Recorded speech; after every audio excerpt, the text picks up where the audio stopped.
হরে কৃষ্ণ, নমস্কার বন্ধুরা, রাধারানীর রান্নাঘরে আপনাদের সবাইকে স্বাগত। আমি আবারও চলে আসলাম একটি নতুন রেসিপি নিয়ে। আজকের রেসিপি তিলোত্তমা পটল। তিলোত্তমা পটলটা বানানোর জন্য এই দেখুন, এখানে আমি 6টা পটল ছুলে ভালো করে ধুয়ে নিয়েছি, আর এই সাইডগুলো একটু কেটে নিয়েছি। এই দেখুন, সাইডগুলো একটু আমি এইভাবে কেটে নিয়েছি সবগুলো পটলের। এইভাবে কেটে নিলে তাহলে তেল মশলাটা, নুন টুন সবকিছু পটলের ভিতরে ভালোভাবে ঢুকে যায়। পটলটা তো আমার কেটে দেওয়া হয়ে গেল। এখন আমি একটা, এই দেখুন, যেহেতু তিল পটল বানাবো, তিল লাগবে। এখানে আমি কিছুটা পরিমাণে তিল নিয়েছি আর 3টে কাঁচা লঙ্কা নিয়েছি। এগুলোকে আমি বেটে নেব।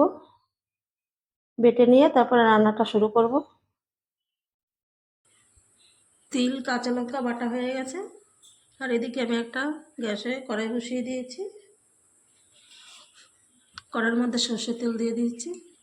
তেলটা গরম হয়ে গেছে, এখন পটলগুলো দিয়ে দেবো।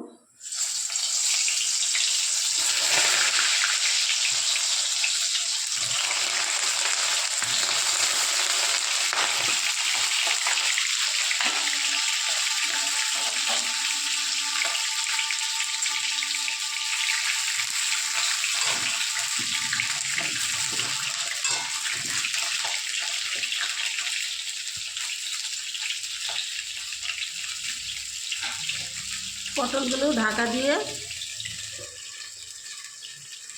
কিছুক্ষণ হালকা আঁচে ভেজে নিচ্ছি। পটলটাকে আমি ঢাকা দিয়ে দিয়ে এই দেখুন একটু লাল লাল করে ভেজে নিলাম।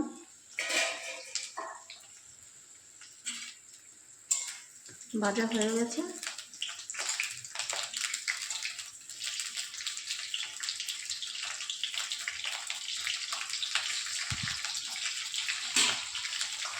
এখন দিয়ে দেবো লবণ,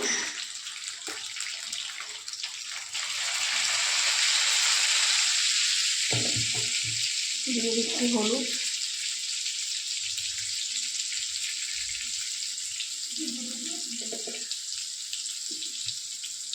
আর একটু দিয়ে দেবো কাশ্মীরি লঙ্কা গুঁড়ো, তাহলে কালারটা খুব সুন্দর আসবে।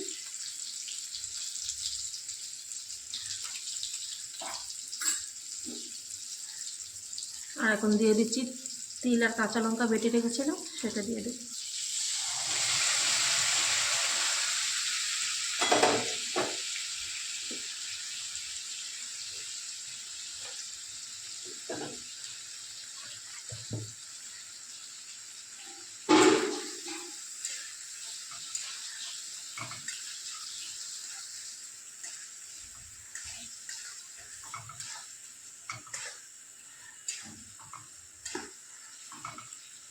নেড়ে চেড়ে একটু মিশিয়ে নিলাম।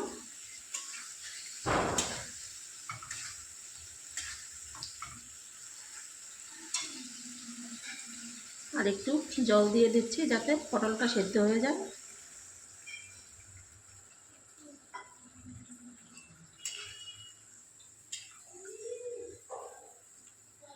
আমি তিলটা কাঁচা বেটে দিয়েছি, আপনারা একটু হালকা ভেজেও বেটে দিতে পারবেন, দুভাবেই দেওয়া যায়।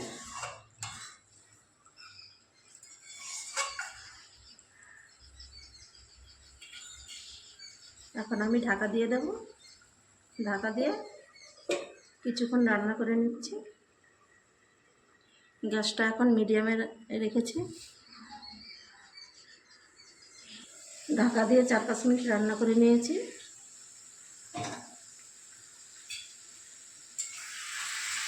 দেখুন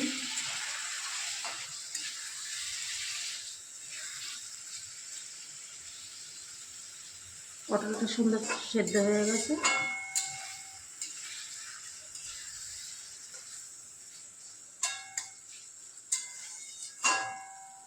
এখন আমি নামিয়ে ফেলবো। পটলটাকে আমি নামিয়ে নিলাম। আর এখন একটা পাত্রে ঢেলে নিচ্ছি।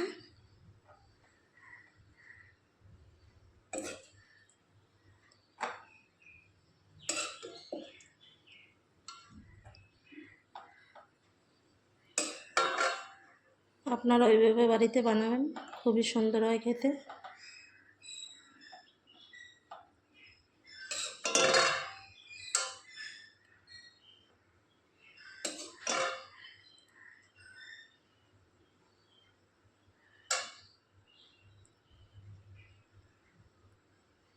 একটা তুলসী পত্র দিয়ে দিলাম, ভগবানের ভোগে লাগবে। তাহলে আজকে আমার এই তিল পটলের রেসিপিটা আপনাদের কেমন লাগলো কমেন্ট করে জানাবেন। আর ভালো লাগলে রাধারানী চ্যানেলটিকে সাবস্ক্রাইব করে পাশে থাকবেন। দেখা হবে অন্য কোনো নতুন ভিডিওতে।